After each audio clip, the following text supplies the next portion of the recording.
This is one of the simplest processes to perform, and also one of the most effective, in attaining peace of mind. A salesman told me of an incident that took place in a Midwestern hotel room. He was one of a group of businessmen having a conference. One man was very much on edge. He was snappy, argumentative, high-strung.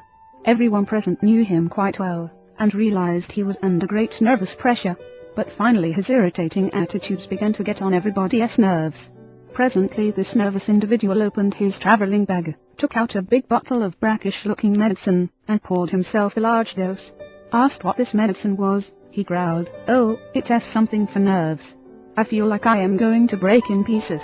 The pressure I am under makes me wonder if I'm going to crack up. I try not to show it, but I suppose even you fellows have observed that I am nervous." This medicine was recommended, and I've swallowed several bottles of it, but I don't seem to get any better. The other men laughed, then one said in a kindly manner, "Bill, I don't know anything about that medicine you are taking. Maybe it's all right. It probably is, but I can give you some medicine for those nerves that will do you more good than that." "I know, because it cured me, and I was worse off than you are." "What is this medicine?" snapped the other. The other man reached into his bag and pulled out a book. "This book will do the job, and I really mean it. Suppose you think it's strange that I carry a Bible around in my bag, but I don't care who knows it. I'm not a bit ashamed of it. I have been carrying this Bible in my bag for the past 2 years, and I have marked places in it that help keep my mind at peace. It works for me, and I think it can do something for you too. Why not give it a trial?" The others were listening with interest to this unusual speech.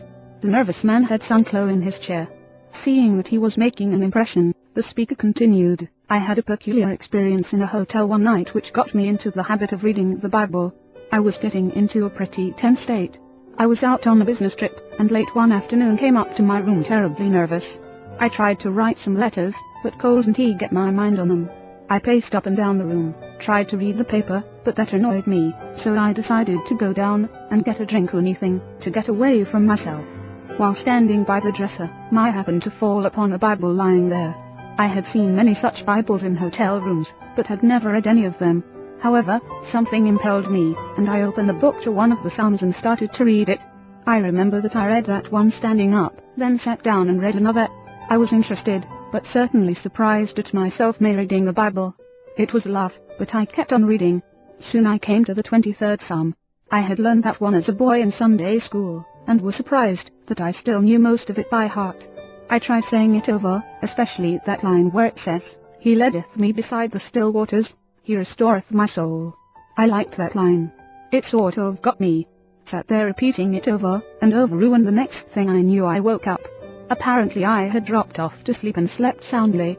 I slept only about 15 minutes, but upon awakening, was as refreshed and rested as if I'd had a good night's sleep.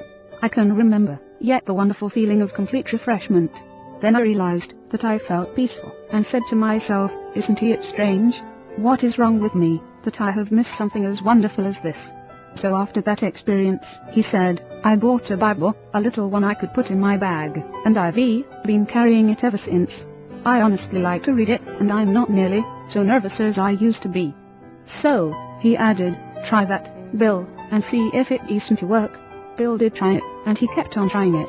He reported that it was a bit strange and difficult for him at first, and he read the Bible on the sly when nobody was around. He didn't want to be thought holy or pious. But now he says he brings it out on trains and planes, or any old place and reads it, and it does him a world of good. I no longer need to take nerve medicine, he declared. This scheme must have worked in Bill's case, for he is easy to get along with now. His emotions are under control. These two men found that getting peace of mind isn't complicated.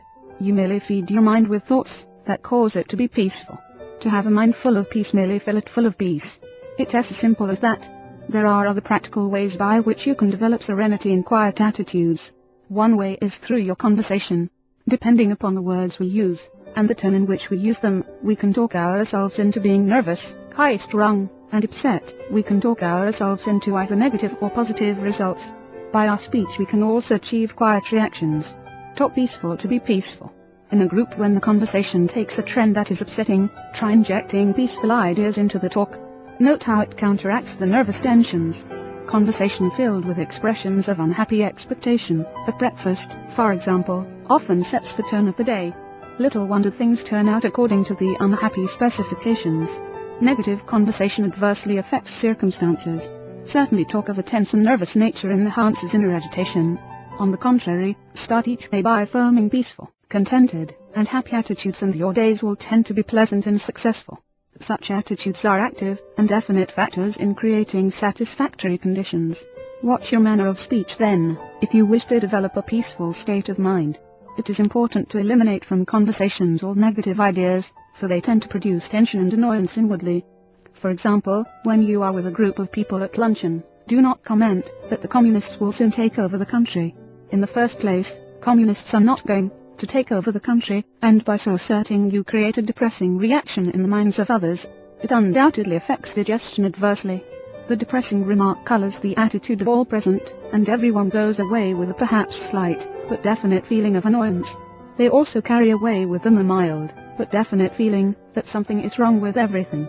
There are times when we must face these harsh questions and deal with them objectively and vigorously, and no one has more contempt for communism than I have, but as a general thing, to have peace of mind, fill your personal and group conversations with positive, happy, optimistic, satisfying expressions. The words we speak have a direct and definite effect upon our thoughts. Thoughts create words, for words are the vehicles of ideas.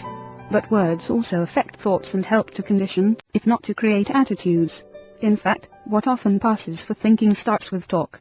Therefore, if the average conversation is scrutinized and disciplined to be sure that it contains peaceful expressions, the result will be peaceful ideas and ultimately, therefore, a peaceful mind. Another effective technique in developing a peaceful mind is the daily practice of silence. Everyone should insist upon not less than a quarter of an hour of absolute quiet every 24 hours. Go alone into the quietest place available to you, and sit or lie down for 15 minutes, and practice the art of silence. Do not talk to anyone.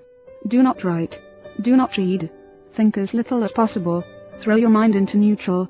Conceive of your mind as quiescent, inactive. This will not be easy at first, because thoughts are stirring up your mind, but practice will increase your efficiency. Conceive of your mind as the surface of a body of water, and see how nearly quiet you can make it, so that there is not a ripple. When you have attained a quiescent state, then begin to listen for the deeper sounds of harmony and beauty, and of God, that are to be found in the essence of silence. Americans unfortunately are not skilled in this practice, which is a pity, for as Thomas Carlyle said, silence is the element in which great things fashion themselves. This generation of Americans has missed something that our forefathers knew, and which helped to condition their character, and that is the silence of the great forest, or of the far-reaching plains. Perhaps our lack of inner peace is due to some extent to the effect of noise upon the nervous system of modern people. Scientific experiments show that noise in the place where we work, live, or sleep reduces efficiency to a noticeable degree. Contrary to popular belief, it is doubtful if we ever completely adjust our physical, mental, or nervous mechanisms to noise. No matter how familiar a repeated sound becomes, it never passes unheard by the subconscious. Automobile horns, the roar of airplanes, and other strident noises actually result in physical activity during sleep. Impulses transmitted to and through the nerves by these sounds cause muscular movements which detract from real rest. If the reaction is sufficiently severe, it partakes of the nature of shock. On the contrary, silence is a healing, soothing, healthy practice. Star Daily says, no man or woman of my acquaintance who knows how to practice silence, and does it has ever been sick to my knowledge. I have noticed that my own afflictions come upon me when I do not balance expression with relaxation. Star Daily closely associates silence with spiritual healing. The sense of rest that results from a practice of complete silence is a therapy of utmost value. In the circumstances of modern life, with its acceleration of pace, the practice of silence is admittedly not so simple as it was in the days of our forefathers. A vast number of noise-producing gadgets exist that they did not know, and our daily program is more hectic. Space has been annihilated in the modern world, and apparently we are also attempting to annihilate the factor of time. It is only rarely possible for an individual to walk in deep woods, or sit by the sea, or meditate on a mountain top, or on the deck of a vessel in the midst of the ocean. But when we do have such experiences, we can print on the mind the picture of the silent place, and the feel of the moment, and return to it in memory, to live it over again just as truly as when we were actually in that scene. In fact, when you return to it in memory, the mind tends to remove any unpleasant factors present in the actual situation. The memory visit is often an improvement over the actual, for the mind tends to reproduce only the beauty in the remembered scene. For example, as I write these words, I am on a balcony of one of the most beautiful hotels in the world, the Royal Hawaiian, on the famed and romantic Waikiki Beach in Honolulu, Hawaii. I am looking into a garden filled with graceful palm trees, swaying in the balmy breeze. The air is laden with the aroma of exotic flowers. Hibiscus, of which on these islands there are 2,000 varieties, fill the garden. Outside my windows are papaya trees laden with ripening fruit.